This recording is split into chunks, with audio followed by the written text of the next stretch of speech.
Hello, ladies and gentlemen. I hope I'm going live about now. As you can hear from my voice, I'm actually really sick. But I did make time for you guys today, so I hope you appreciate it. This is crazy big news. It's similar to how actually last year the same guy leaked the M4 chip, I believe, on the MacBook Air, though I'm not sure anymore. My brain is absolute mush. Feel free to correct me. I already see Riley in the chat saying hi. I see Anton Pakrovsky saying, sorry guys, but Russia has two things: restrictions. Well, yeah, restrictions on a lot of stuff, right?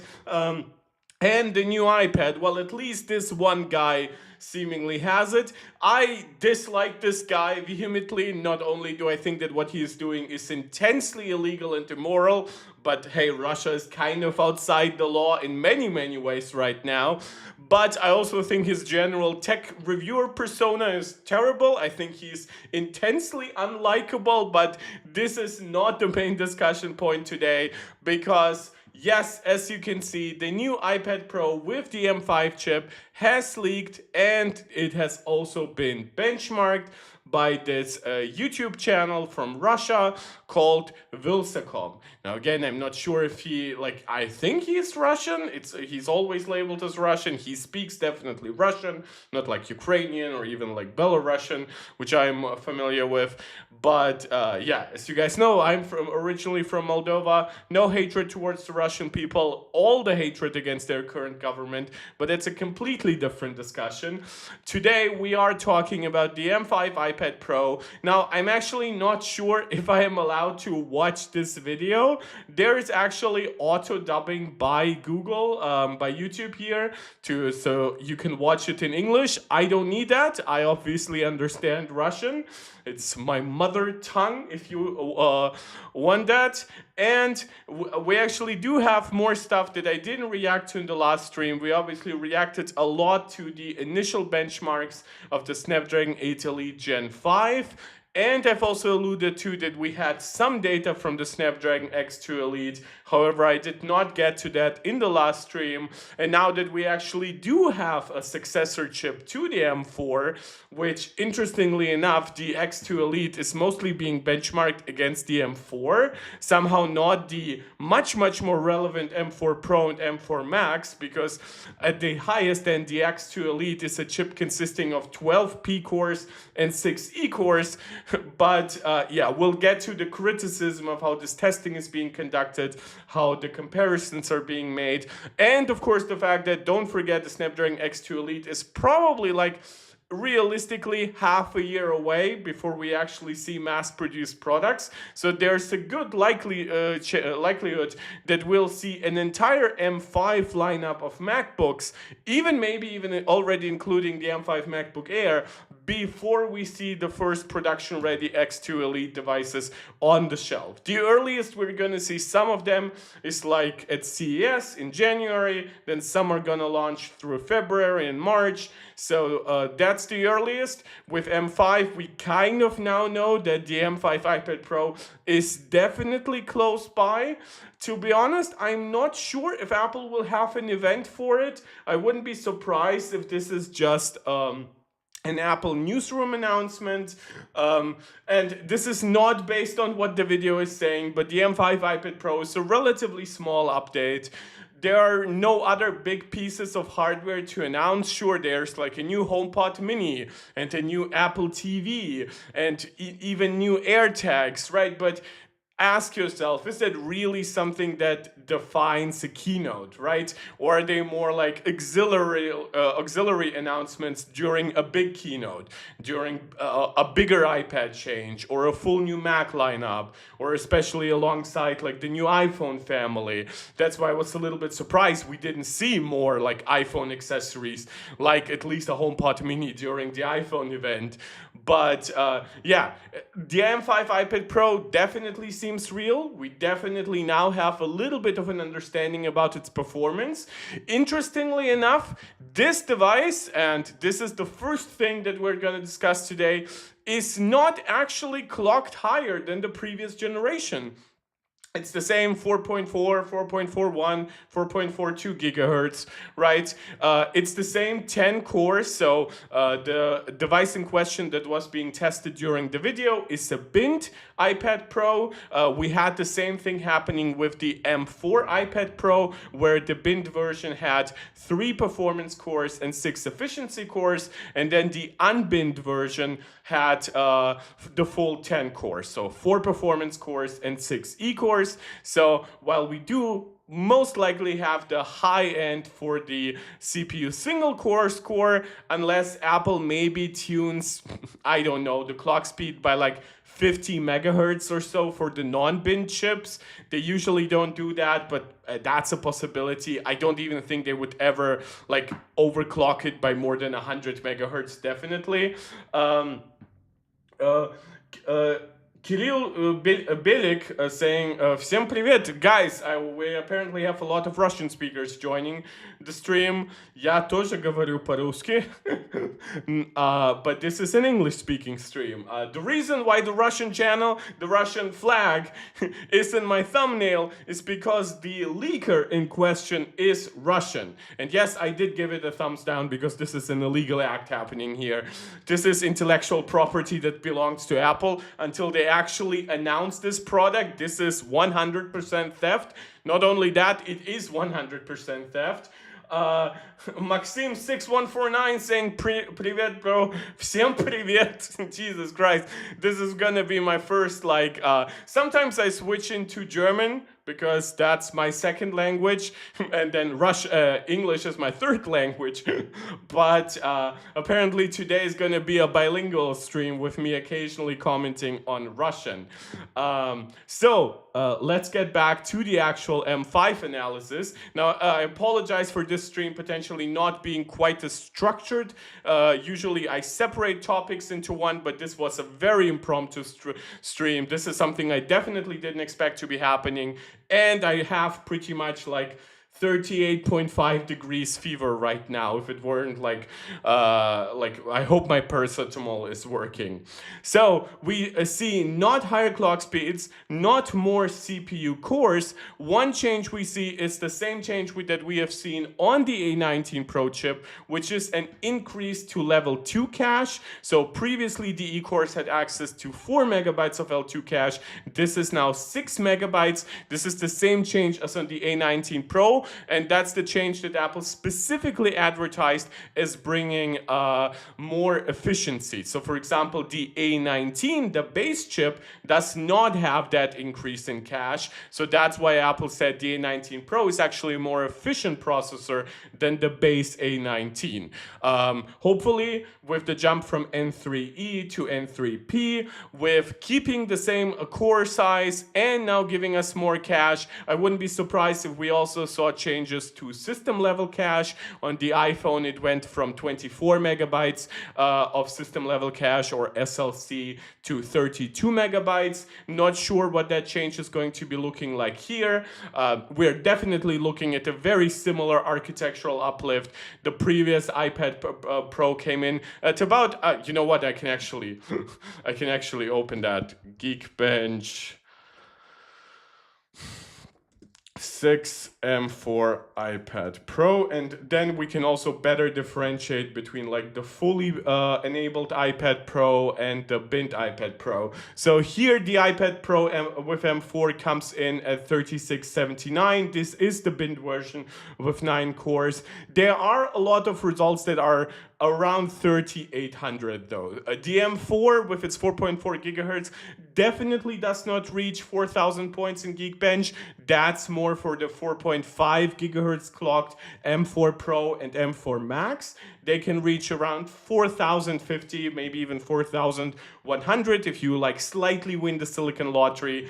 This one is 3850, maybe even 3900 in certain tests, and then 13,000 and a half based on the bin chip, and then the fully enabled one basically gives you about 1,000 more points, 14,500. So when we are comparing multi-core results, this increase is versus this chip, not versus the fully enabled one. I would imagine the fully enabled one runs probably closer to 16,500 or so, if we're looking at roughly the same scaling as we saw on the Bint M4 to the fully enabled M4. We also have Lisichka joining the chat. Everyone right now is either chatting in Russian or has a Russian name, or at least a Cyrillic language, Cyrillic text name. So welcome to one and all to a stream you're probably never going to be joining again. The other main change that we're going to see seeing here is 11.2 gigabytes of RAM. This means this iPad Pro has 12 gigs of RAM. Now the base iPad Pro, or to be more precise, the 256 and 512 gigabyte versions currently come in at 8 gigabytes of RAM. There have been some discussions that it's actually 12 gigabytes of LPDDR 7500 memory, but Apple basically locks 4 gigabytes in software, so we kind of have two 6 gigabyte modules, with each of them disabling like 2 gigabytes or so. Whether or not this is 100% correct, or maybe some versions have like 2 4 gigabyte modules, but they didn't have enough of them, that I actually cannot comment on because I don't have like a comprehensive logistical understanding. Now this one seems to be now moving up officially to 12 gigabytes. So if we had some M4 iPad Pros that had 12 gigabytes built in, but disabled them in software down to 8, this one definitely comes with 12. I'm actually not sure what that means for the 1 terabyte and 2 terabyte models. So if you look at the current iPad Pro, the M4 version, that one comes with 8 gigabytes on its base configuration, but then in its 1 terabyte and 2 terabyte storage configuration, it doubles its memory to, it doubles its RAM to 16 gigabytes. Now, will this one double its memory up to 24 and keep the same pricing? Will it reduce the pricing structure and still go up to only 16 gigabytes? I don't know. At least these 12 gigabytes now puts it more in line with the iPhone Pro. I wouldn't be surprised if that means that the iPad, what eventually is going to be like an M4 iPad Air is still going to come with the 8 gigs of RAM that we are now used to from the current M4 iPad Pro. The same 8 gigabytes that we have seen on the A17 Pro iPhones, on the A18 family of iPhones, and on the base A19 chip. So it's for A Pro chips, and then for newer generation M chips that we're moving to 12 gigabytes or more on iOS and iPadOS, and on macOS, 16 gigabytes is the new standard. So Apple still definitely believes that iOS, iPadOS needs less memory than macOS. And let's be honest, they are very, very likely correct in that assumption, even with the changes of iOS 26, which, yes, this device definitely was running iOS 26. You can also see that we have a description label for it, the model number, iPad 17.3, and the motherboard is J820AP, sorry. That's the fever in my brain, reminding me of the fact that I actually should be lying down in bed right now and not streaming live. So that's the CPU result. Let's see how this fared in the video. Now, it's important to note, again, I'm not watching the actual video because that I don't know if that will have any negative repercussions. I want to avoid that. I've already given this video a view or even 2 at this point, one on my iPhone. By the way, keeping my 15 Pro Max for a while, so I actually have an iPhone now to use while streaming. My 15 Pro Max will be my continuity camera. So it's the same design, it's basically the same box, but even with the same wallpaper. So supposedly, again, some things might change last minute, but obviously I wouldn't bet on it. It's the same tandem OLED screen. Now, he does not go into big details about other specs.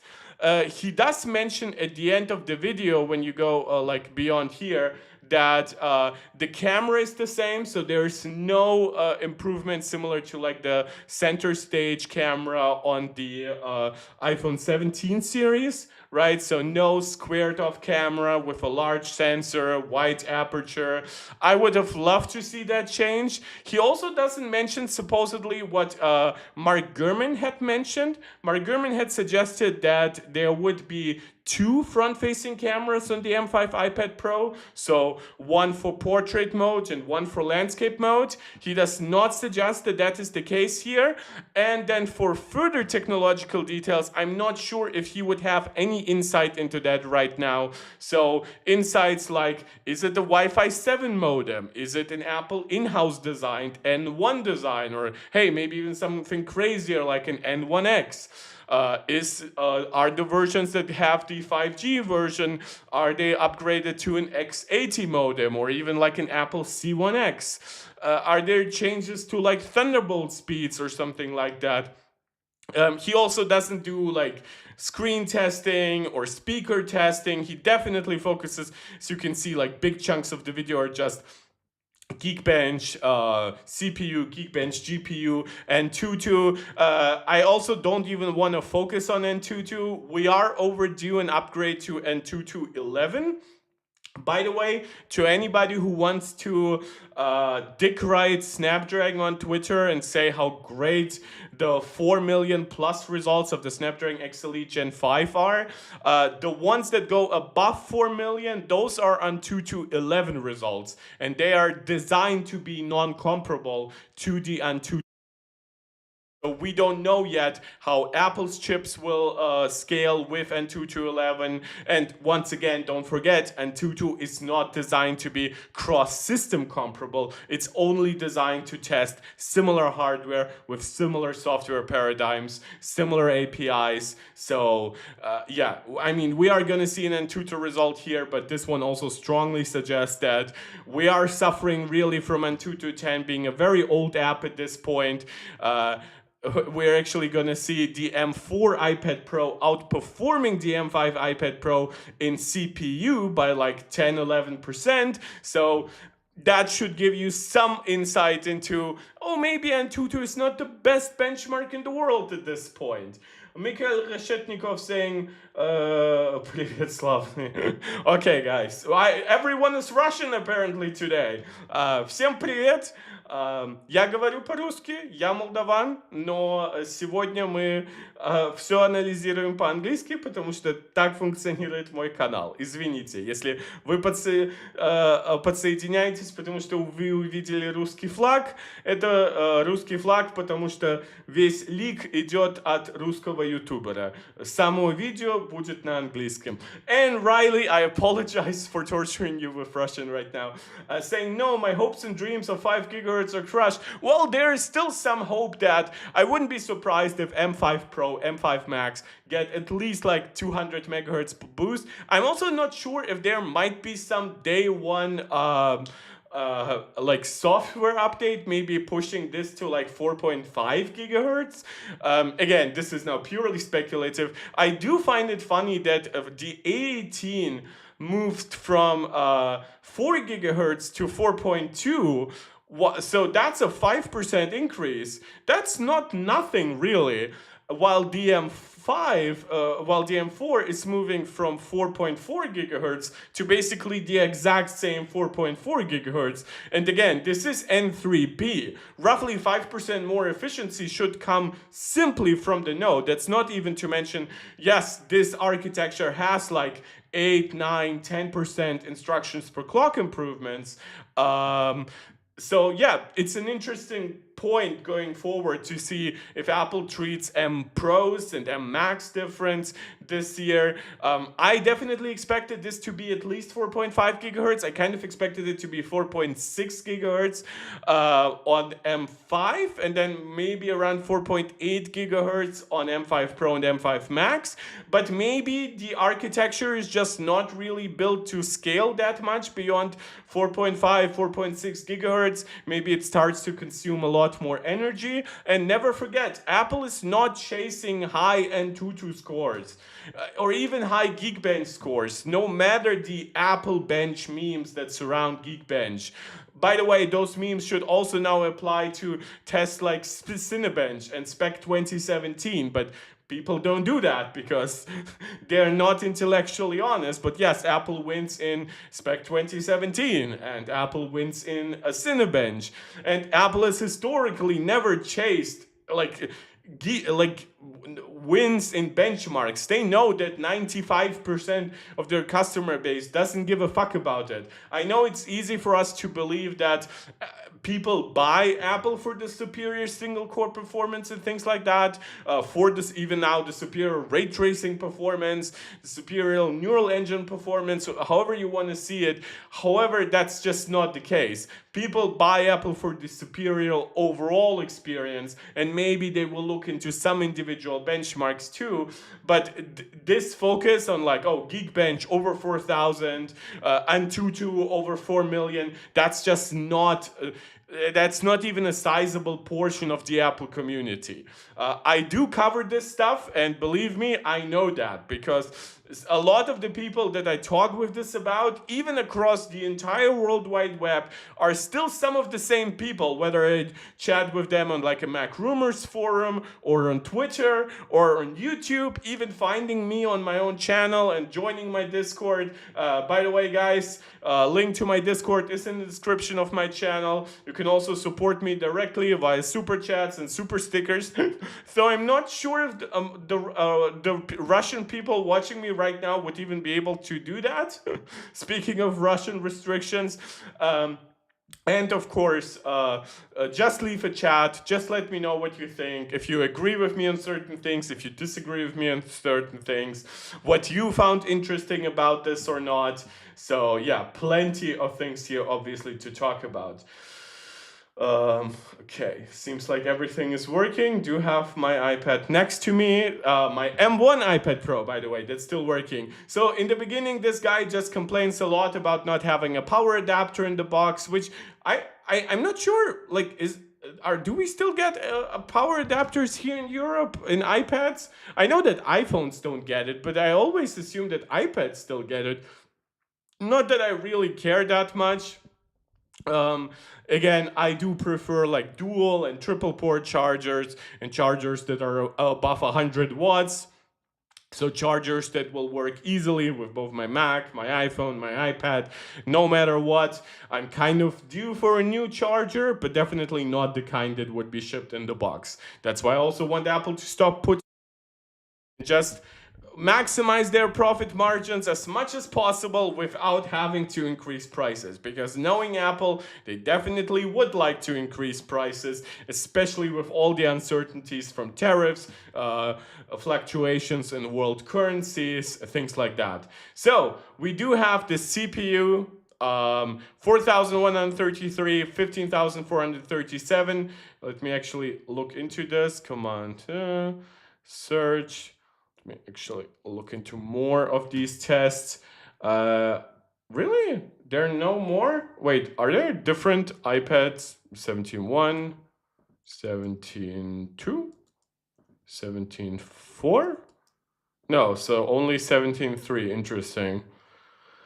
Because I've seen one result, and that's actually the one that I actually put in my thumbnail. Thank you to Jimmy James on Discord and on Twitter who post these results. But seeing this one more like 14, a bit higher, and this one being, I think I actually might need a new cable for my microphone. It just disconnects way too often at this point, and this one being over 15,500. So this one is still absolutely correct as like a ballpark result, but it's not the highest that the chip can go.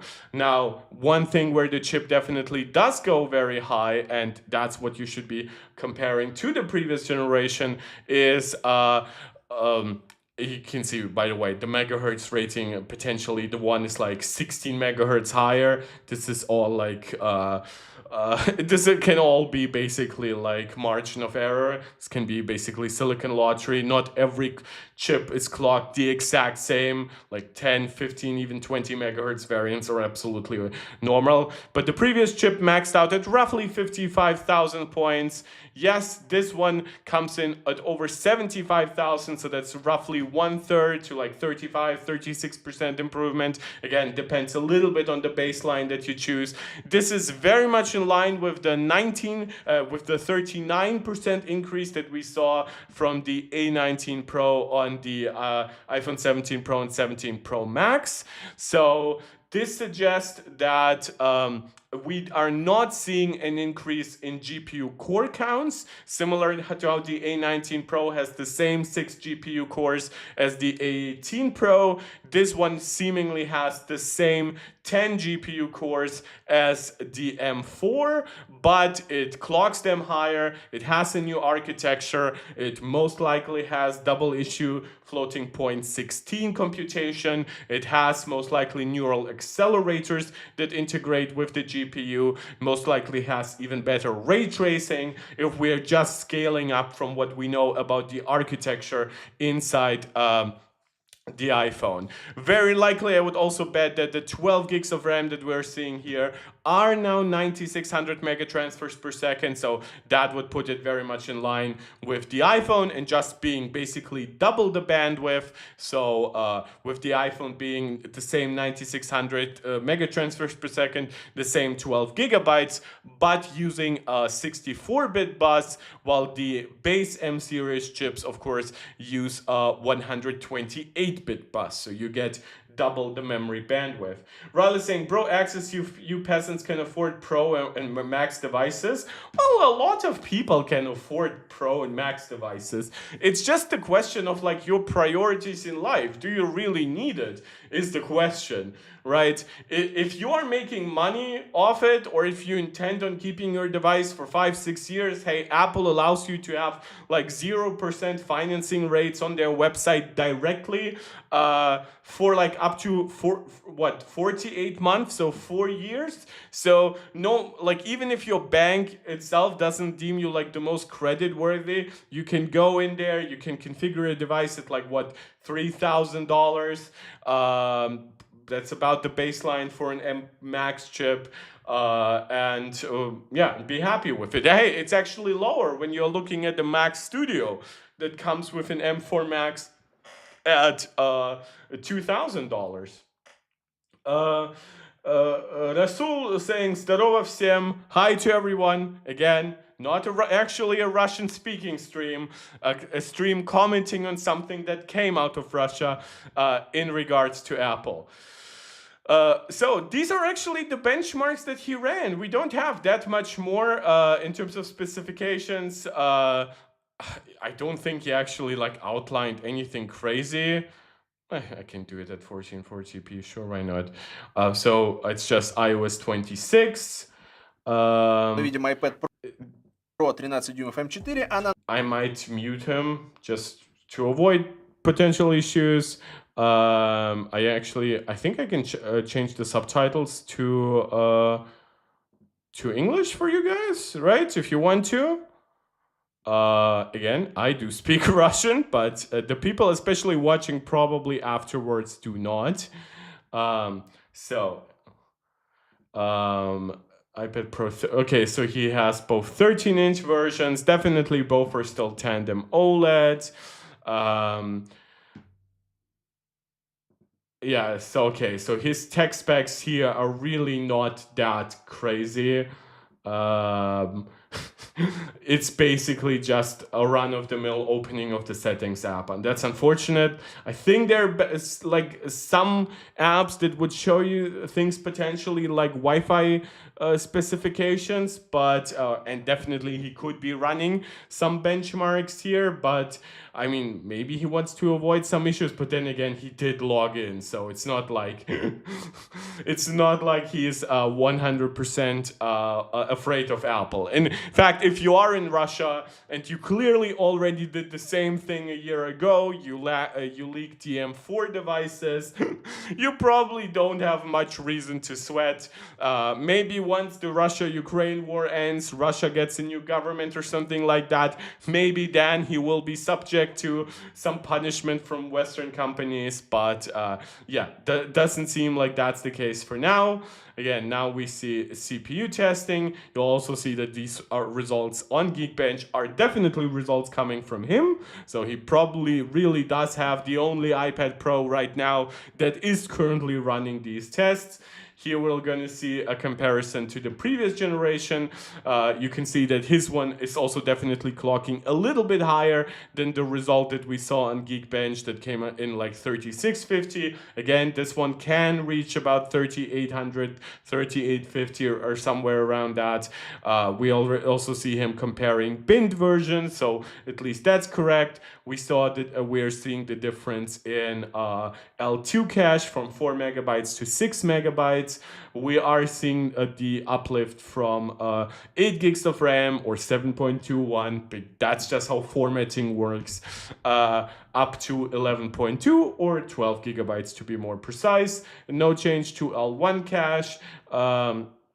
Neither instruction nor data cache, 128 kilobytes, 64 kilobytes, the same ones respectively.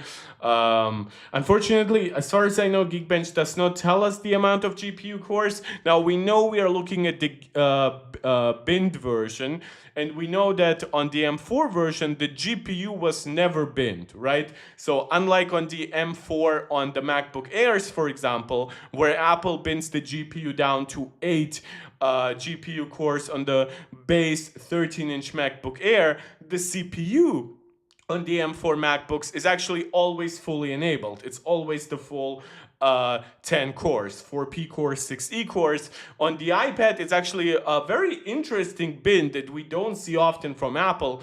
It's a CPU only bin, so you always get the full 10 GPU cores, at least on the M4 iPad Pro, but you get the bin CPU with 3 out of 4 P cores enabled, so 1 P core disabled, and that's how you get like a fully enabled M4 iPad Pro, giving you like roughly about 1,000 points more in multi-core.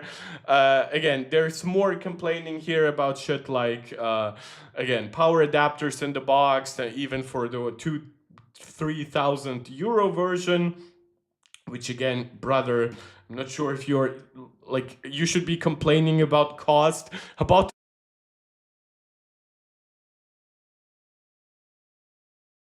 rather saying they're probably investing into life extending technologies, and bro's talking about government changing. Wait, who's doing life investing technologies? The Russians? You mean like Putin, like putting in a straw in like a fetus, like in a South Park, and drinking it up, like like the Superman actor in the parody, and it's a very old South Park episode. Look it up. That's the life extending tech you get in Russia. And then we do get the GPU testing here. This is actually one thing where, again, I find it always funny how people complain up front. So we get like 10% uplift in single core performance. Again, it depends a little bit where we set the baseline for the M4. Tend to do it higher than Geekbench does, and even a little bit higher than his own result. But then he says, oh, it's 10% higher single core, it's 15% higher multi-core. And then when we look though at the GPU, right, and we suddenly see way over a third, closer to like 40% more performance. Again, this is one benchmark run. Geekbench actually likes repeated runs, so plus just for margin of error testing, that makes sense. Usually, like if you look at channels like Hardware Unboxed and Gamers Nexus, you will find that they run most benchmarks around 3 times before they feel comfortable with the results. You definitely see that this one came in quite a little bit earlier in the results. So yeah, 20,000 points more on Geekbench GPU. Unfortunately, again, no clear specs here for the GPU from what we can see, but most likely because the scaling is so similar to what we saw on the A19 Pro versus the A18 Pro. I suspect this comes from using faster memory. I suspect this comes from using probably a larger system level cache, and of course a new GPU architecture rather than an increase in GPU core counts. Rather saying this is going to be good in gaming, the only sad part is we didn't get more cores. I do suspect that we're getting more cores with 2 nanometers, because N3P is not that much more efficient. So more cores, unless you clock them lower, which kind of defeats the point, is only gonna consume more and more power. And sure, for example, the iPhone 17 Pro and 17 Pro Max, they do have a new design that dissipates more heat. But then again, this is versus a completely terrible design that was never good at dissipating heat. So this is like, if you give it way more cores here, now you're begging the question, well, if you increase, like, double the GPU power, but you like improve cooling of the device by like 40 to 50%, and the efficiency is up by only like 10%, are we now looking at a device that will throttle even worse than before, at least from its maximum? That's just wasted die space at that point. I think that we are going to see a GPU core count increase with 2 nanometer. Definitely, I think by the time we reach A16, because this is where a lot of further density and further efficiency improvements will come to bear. But also don't forget that the GPUs inside iPhones and iPads and Macs, they're actually very conservative by today's standpoint. Like, they clock in at about like 1.2, 1.3 gigahertz or something like that. When you look, for example, at desktop AMD chips and desktop NVIDIA chips, we are looking at like 3 gigahertz clock speeds. So there definitely is some room for Apple to play with clock speeds, especially if they get efficiency up, before they have to play with core counts. Is there a vapor chamber in the iPad this year? This is something he definitely cannot tell us. Is it really that necessary on the iPad that has always been aluminum unibody? I'm not sure. We've obviously seen Apple, for example, the M4 iPad Pro versus the M2 iPad Pro, because there was no M3 iPad Pro in between. That one increased peak power, like sustained power, by like 20%. The way it did it, it had a larger graphene heat sheet over the processor, so that helped dissipate heat throughout the aluminum unibody better. And it had a copper Apple logo, and copper, of course, being one of the absolute best materials, better than aluminum, I believe pretty similar to silver when it comes to dissipating heat. So Apple gave it more thermal mass and more ability to distribute the heat faster over a material that was already good at dealing with that mass of heat. Will they go even crazier and have like a copper vapor chamber? I don't know. It's a little bit different on the iPad, because on the iPad, the chip is actually in the center of the iPad already.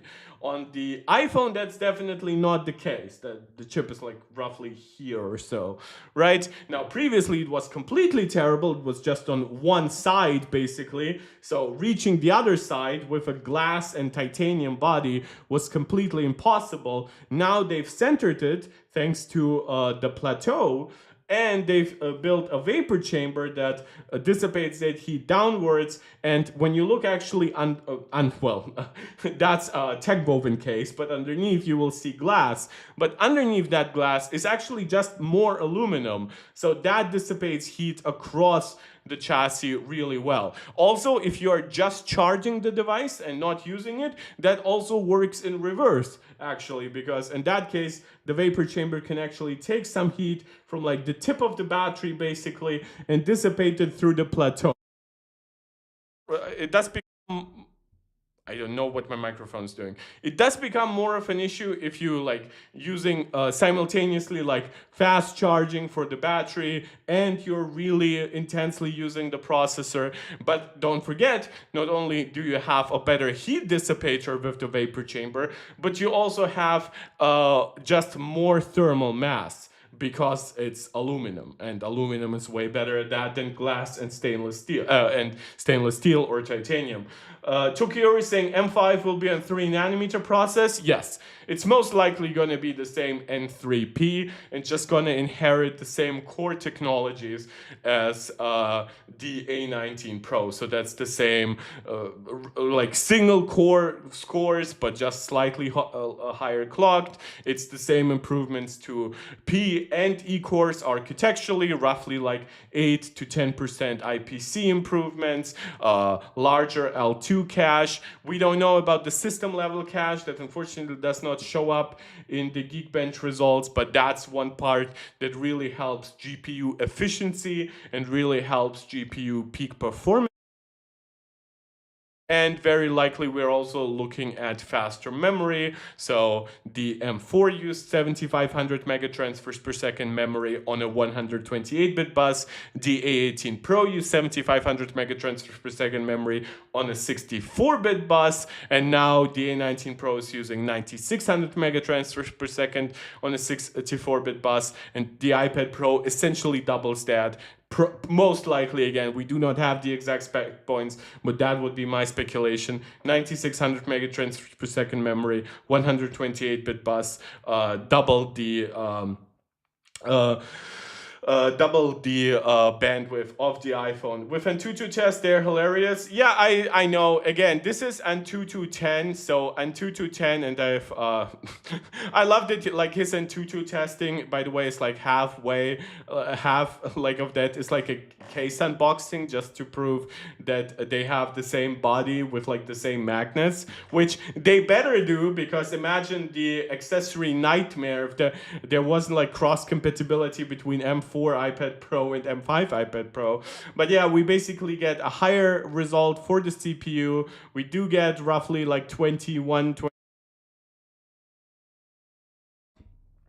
And then we get memory gets the biggest uplift. Again, I'm not sure if this is primarily due to or the increase in memory speed. Roughly would actually line up here. If it is from what I understand, Antutu is not memory. It's not testing like memory limits. I understand points for more memory, but usually it's more about memory speed, memory latency, memory yeah, I know Tokiori, CPU is slower, but again, this is the problem with Antutu. First of all, nobody uses Antutu. Second, we are about to get Antutu 11, so this is Antutu 10.1.3 using an unpopular on iOS that's already very much being close to being updated, and this one being basically depreciated. And of course, the fact we are looking at a piece of hardware that's probably a few weeks out of before launch, right? So again, you can like it or dislike it, but this is not a real result. I mean, we saw the Geekbench result. I'm sure if you ran Spec 2017 on this, if we see like the likes of GeekEvent testing it, I 100% guarantee you the CPU is not going to underperform this result. Especially since we do have even like objective improvements like the L2 cache. The GPU increase is way smaller than it is in most tests. So at least judging by the A19 Pro scaling, so that once again suggests that this like Antutu does not scale too well. And UX, I have no idea what is being tested there.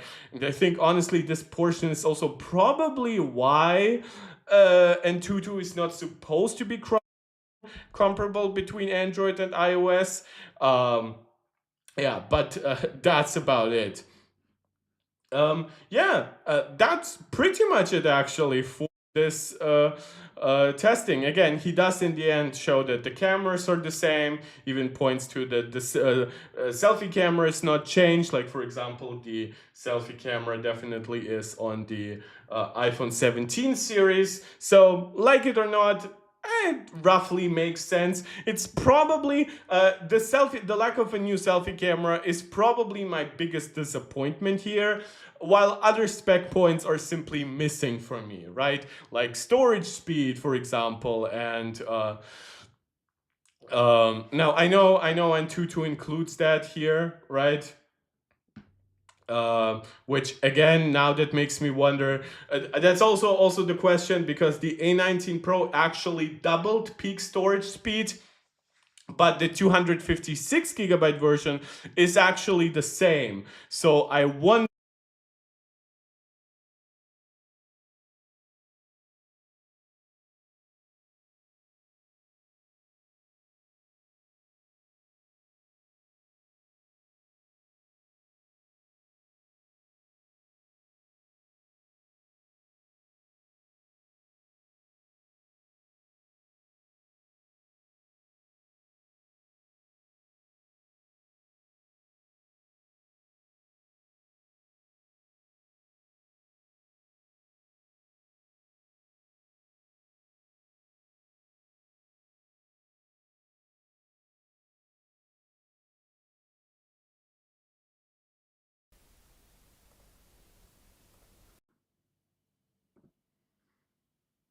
Okay, we should be back to having some audio.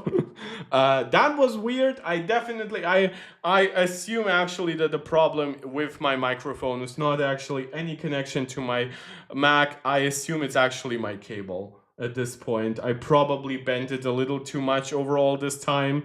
It's a USB-C cable. I hope that the actual USB-C port is okay. If not, I would definitely.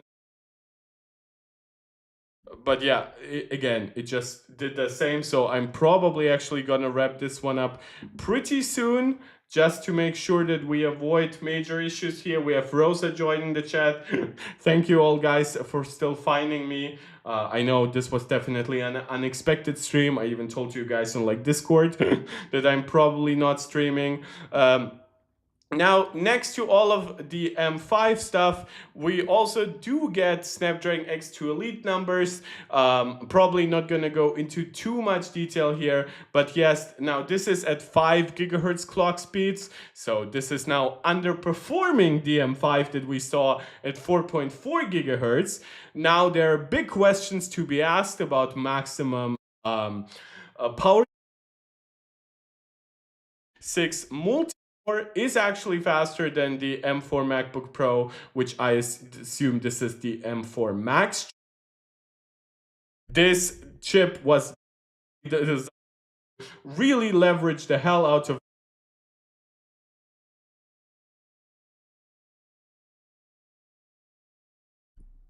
Okay, my mic doesn't want to work. Apparently, yeah, it's just constantly shutting off. I'll try it with a different cable afterwards. It's a shame. I definitely didn't want to wrap it up this fast, but then again, I also probably need to go to bed.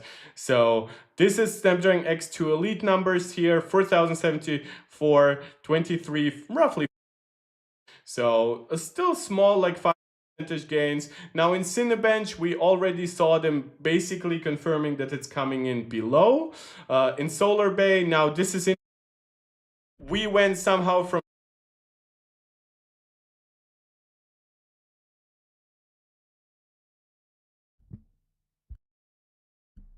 We went.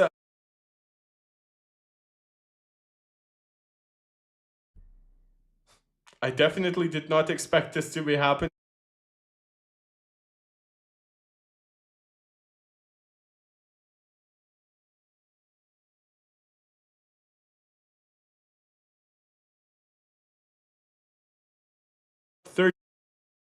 Guys, give me about 30 seconds. I'll actually.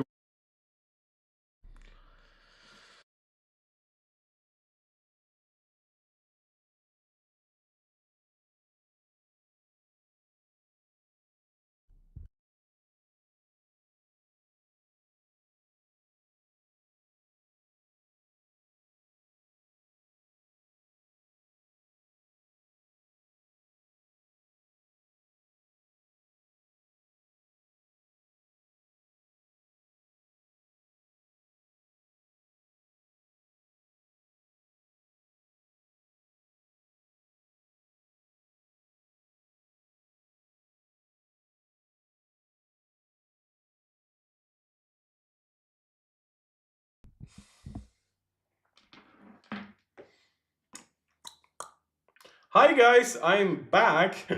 we are gonna be seeing if a different cable is helping out with my stream stability, with my, at least the stability of my audio.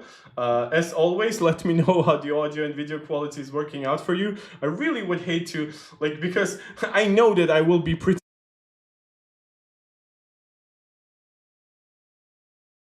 just stream regularly today, but no, it seems like the cable might not actually be the problem. I might actually have a microphone.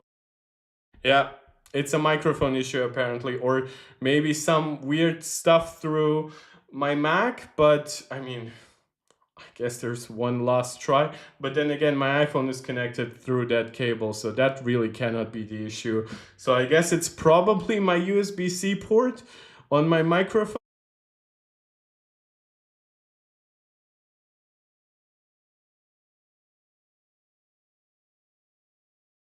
Problems with and therefore, yeah, so some Solar Bay results, unfortunately, from the X2 Extreme. We see some tests here. You know what? I'm gonna leave the video because most of it is still usable. Usually I delete videos that have technical issues, but hey, we're gonna have a look later on, and I'll try to maybe clean out my USB-C port before I I really had thought that the main issue actually came maybe from the cable, but I think it might actually be my microphone. I'll look also into maybe updating or restoring it, and then I'll hopefully be back trying to analyze more Apple news, more tech news for you. Thank you to anyone who still joined today. And before that, complete the microphone. I'm saying goodbye, seeing you hopefully soon, and saying thank you. This is Mark Tech, tuning out.